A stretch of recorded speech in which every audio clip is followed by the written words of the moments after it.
এই মুহূর্তে যদি বাংলাদেশে নির্বাচন হয়, সবচাইতে জনপ্রিয় দল হিসাবে বিএনপির বিকল্প আছে ভাইরা, আছে। বিএনপি ক্ষমতা আসবে, সেই জন্য বিএনপির বিরুদ্ধে কিন্তু ষড়যন্ত্র বেশি হয় না? আজকে কিছু মানুষ যারা বিগত দিনে আমাদের সাথে ছিল, আমাদের উপরে ভর করে রাজনীতি করেছে, আমরা তাদের অনেক দায় দায়িত্ব নিয়েছি আমরা। আজকে তারা উল্টা কথা বলে, অন্যরকম কথা বলে। আমরা বলতে চাই, বাংলাদেশের মানুষের হৃদয় হয়েছে বিএনপি, কাজেই ষড়যন্ত্র করে বিএনপিকে পরাজিত করা যাবে না। ইদানিং শুনি এই সরকারের অনেক উপদেষ্টারা উল্টাপাল্টা কথা বলেন, আওয়ামী লীগের মতো কথা বলেন, খুনি শেখ হাসিনার মতো কথা বলেন। শেখ হাসিনা আগে বলতো আগে উন্নয়ন পরে গণতন্ত্র, তার মানে গণতন্ত্র মানে না।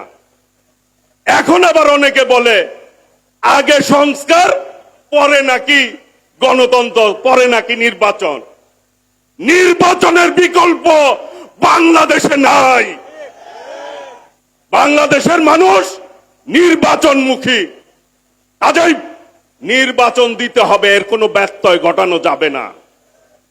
আজকে বলতে চাই, অনেকেই ফ্যাসিবাদকে তলে তলে আপনারা অনেকেই শেল্টার দিচ্ছেন। আমরা বলতে চাই, জাতিসংঘ ইতিমধ্যে একটি রিপোর্ট প্রকাশ করেছে না, যে এই খুনি শেখ হাসিনা সকল হত্যার সাথে, গুমের সাথে জড়িত। কাজেই আমাদের দাবি আজকের এই সমাবেশ থেকে জাতীয় পাঠ্য বইয়ে এই রিপোর্ট প্রকাশ করতে হবে এবং এর বিরুদ্ধে ব্যবস্থা গ্রহণ করতে হবে। এই সরকার যদি ব্যবস্থা না নেয়, মনে করব আমরা শহীদের রক্তের সাথে কিন্তু বেঈমানি হবে, যদি দোষরদের বিচার আপনারা ঠিকভাবে না করেন।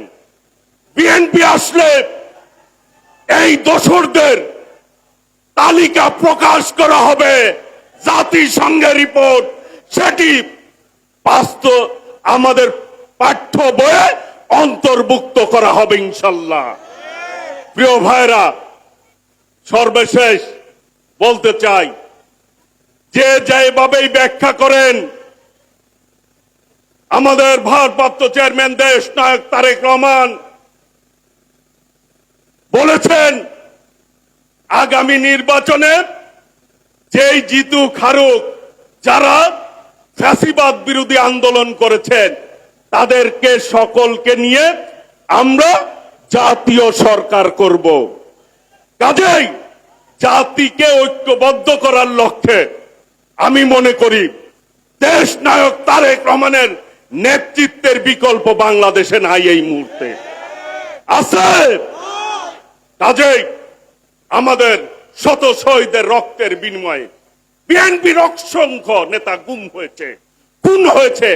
এম ইলিয়াস আলী থেকে চৌধুরী আলম থেকে শুরু করে অসংখ্য নেতা গুম হয়েছে, খুন হয়েছে। টাঙ্গাইলে ফারুককে হত্যা করা হয়েছে, ফারুক চেয়ারম্যানকে। আজকে ওই সমস্ত খুনিদের দোসররা আজকে এই দিক ওই দিক ঘোরাঘুরি করেন। আমি বলতে চাই, আমরা প্রত্যেক নেতা কর্মী পরস্পরে ঐক্যবদ্ধ থাকব। আমরা কোন ফ্যাসিবাদের দোসরকে আমরা কেউ আশ্রয় প্রশ্রয় দিব না। এই ব্যাপারে কি কেউ সবাই ঐক্যবদ্ধ আছেন? হাত তুলে দেখান, ঐক্যবদ্ধ আছেন? দোসরের বিচার, এই খুনি হাসিনার বিচার বাংলার মাটিতে হতে হবে।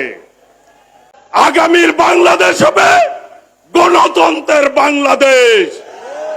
আর যাতে করে কেউ কোনোদিন কোনোভাবেই এই ফ্যাসিবাদের মানসিকতা ধারণ না করতে পারে, সেই ব্যাপারে সকলকেই সজাগ থেকে এই রাজপথে থাকার আহ্বান জানিয়েই আমি আমার বক্তব্য শেষ করছি। খোদা হাফেজ। বাংলাদেশ জিন্দাবাদ। শহীদ রাষ্ট্রপতি জিয়াউর রহমান অমর হোক। দেশনেত্রী বেগম খালেদা জিয়া দীর্ঘজীবী হোক। বিএনপির ভারপ্রাপ্ত চেয়ারম্যান দেশ নায়ক তারেক রহমান জিন্দাবাদ। সকলকে ধন্যবাদ। আসসালামু আলাইকুম রহমতুল্লাহ।